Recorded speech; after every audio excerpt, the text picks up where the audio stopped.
Hello good morning. So bank nifty flat to gap up open झालं आहे आणि market first कॅन्डलमध्येच मार्केटने जे आहे ते 50 to 70 पॉईंट्सपर्यंत डाऊनसाईड मोमेंटम दिली.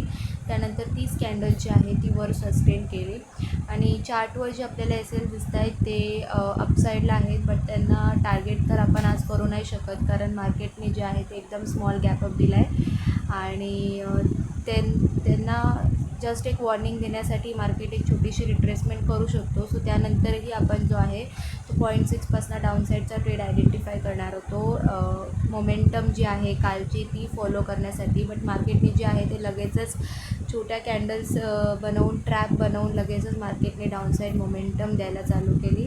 सो मी 58,200चा पुट बाय केला ॲट ₹220 919लाच आणि तिथून मार्केटने जे आहे ते आपण ट्रेड घेतल्या जे आहे ती एक ग्रीन कॅन्डल बनवली आणि त्याच्यानंतर जे आहे आपल्या फेवरमध्ये जे आहे ती मोमेंटम द्यायला चालू केली.